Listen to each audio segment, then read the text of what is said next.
Okay, what's up, guys? All right, so in this video, I'm going to break down why you keep losing in these markets. Now, before really going into that, I kind of want to go over this trade that I had took last night on my group call Sunday, the time I'm recording this video. So it is currently Monday, April 27th. So I took this last night, again, me breaking this down will actually help me segue into this video. So pretty much looking at this right here. So in a 4-hour time frame, right, we pretty much can see that as of last night, it was pretty much over here, right? So we can see that this candle that I have drawn up from Friday, April 17th, right, 9 a.m., right? Yes, we have these rejections, but we pretty much has really just been playing from like right here to like right here, right? So like even during Friday, there's no true continuation of that. So during market open last night, right, you can see all that rejection come into it as well. So for me, I actually dropped down to the minute time frame, but I'm going to make everything make sense, right? Because we're actually over here. So even during this gap that we had, price still failed to break that right there. So one thing I've noticed is that it's pretty much just like the same aspect of things. Like, Friday comes, it's a crazy market movement. And then either literally right after market close, which is like Friday night, Trump probably will say something or something happened, with the whole Iran situation, or something happened during Saturday. It'll go crazy. Sunday opens up. Sundays has crazy gap. Then we fill that gap, and then it's like back into into the nonsense. Especially what gold was doing that as well. So I'm saying that because even from over here, right, we can clearly see that we just kept holding on that support, right? So if I just go over to that as well, yeah, although we did have that gap, right, price that came down, literally same support, came back up, and at this point we're just playing there. So what I saw, especially during our group call, I'm looking at this, and again, the fact that we failed to come down here, I'm like more likely like price should now be ready to close this gap, right? Because again, like structure was showing me that price wanted to do that. So literally, we was coming up once we had that break, which is this candle right here, right? That's what I was looking for because I wanted to make sure we got above this candle. Main reason why is because the price that came down gave us, we have a low here, a low high. We broke it with this one, and we continued going down until we started going up. So the way I trade, once I saw that opportunity come into play, I clicked the button, and then from there my stop was here. Now this was actually very interesting because like this whole time I wasn't too confident that price was pretty much going to go in my favor until like literally this happened, and then I don't know what this was about, but we had shot up, and the reason why I had closed out yet, although this was my actual take profit, right? My first target was that gap.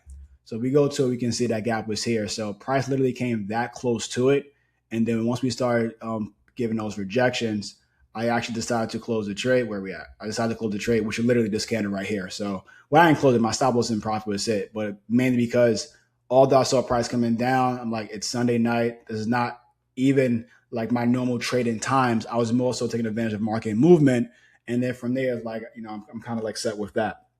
Now I'm saying that to segue into today. So a huge reason why I actually like decided to even come up with this video is that a lot of students have been hitting me up, saying they need to change their plan or that something just isn't clicking with the markets, not even the markets, but more so with their plan in general, or they're having issues with that.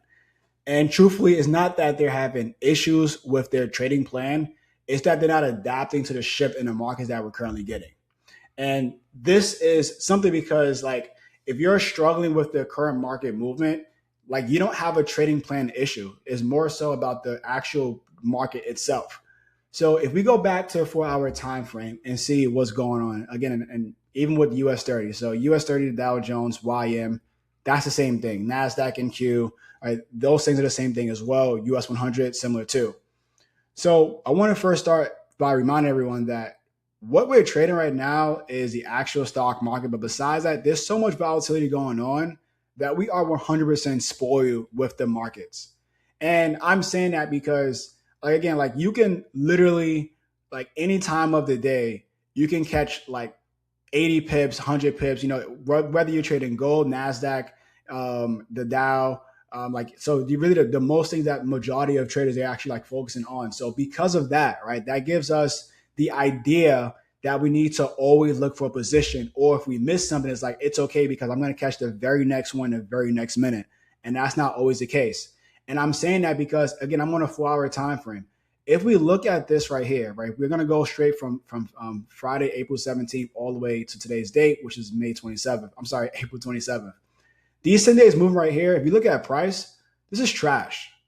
Like this is pure trash. So Nasdaq has been better, right? We're gonna look at that real quick.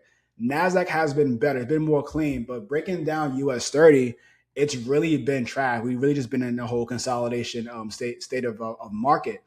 And from that is like a lot of times as traders, we can get so caught up with again my trading plan. I'll use my for example. So I like to trade between 9:15 and 11:30, 11:45 the latest. Like that's my window of opportunity. That does not mean that every day at 9:15 through 11:45, I'm going to see a trade that makes sense and follow my plan. And doing that because again, like especially when the markets are consolidating, oops, sorry about that. Especially when the markets are consolidating, you actually don't want to focus on. I'm sorry, yeah. Especially when the markets are consolidating, you actually don't want to focus on. I need to trade right now, right? Because if we look at this, even on the 15-minute time from across the board, like to me, none of this makes sense, right? Now, in order for you to even catch all these moves, I'll drop down to minute time frame because that's where I like to place my entries. But if you want to catch these moves, you literally have to be there at the very start of that, right? So I'll take away the zone that I had drawn up as well. Okay, I'll take it off. So you have to be at the very start of that, right? So we look at towards this right here, right around market open. We have a huge rejection from that one. Literally, if you're not in it at 9:07 or literally 9:25, you're going to miss this move.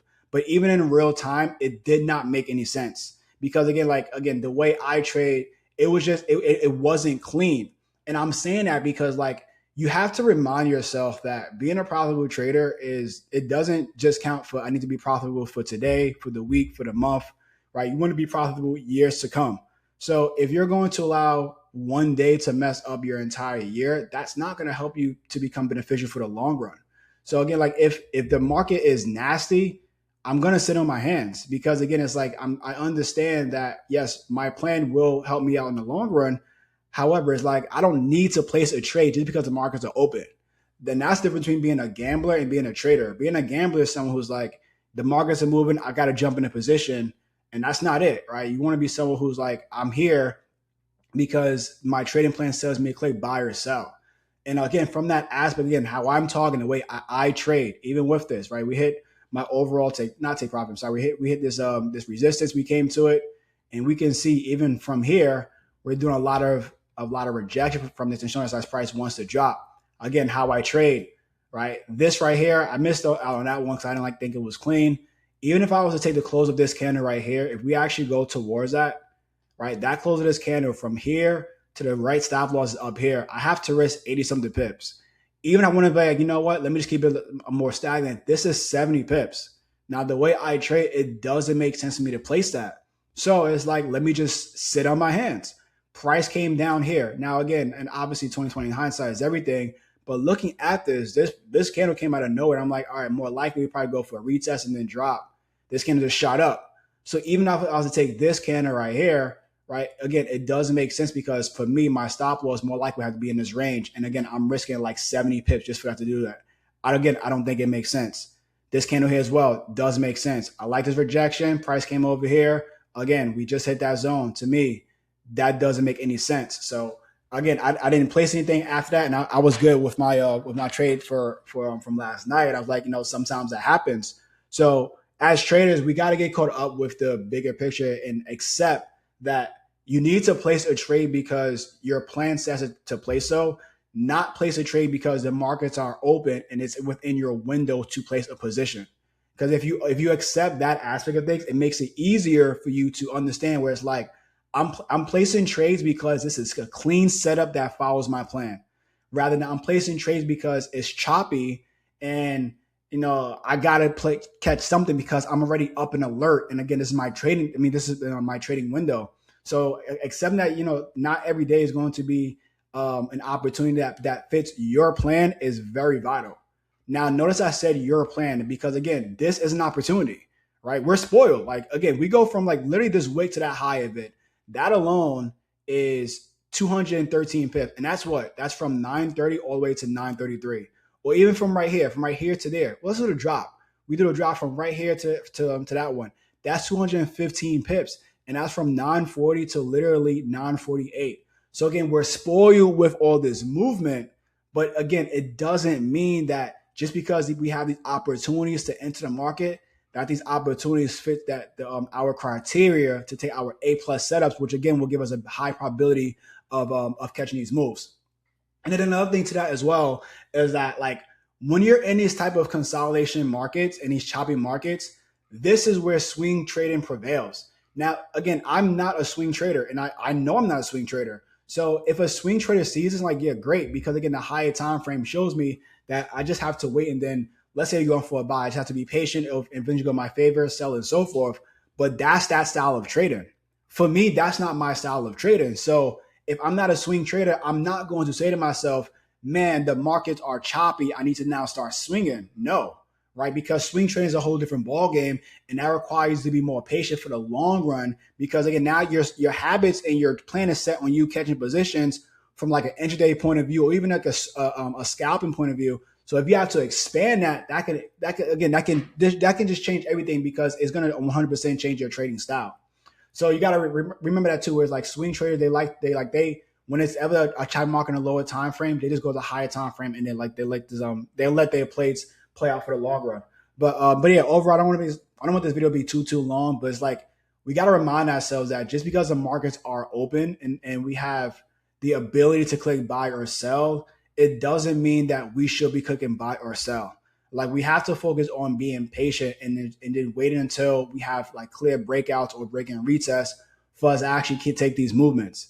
And if that means that you might have to shift towards London, then do that. If that means that you want to focus on again, let me limit my exposure, which is the right thing to do. Limit my exposure, lower my lot size, just so I don't get too caught up in the nonsense. That's the best decision, because you have to be someone who adapts to what the market is giving you, rather than someone who's just trading the same markets over and over. You're expecting different results, and you're like, why am I losing? And you're losing because, again, you're just not adjusting to when the market says you need to adjust. All right, so overall, if you guys enjoyed this video, click like and share. Send this to your friends and loved ones and those who have been struggling in these markets as well. If you guys want to trade live with us, click in the description below. Join TPS Discord, and I'll see you in the next video. Peace out, guys.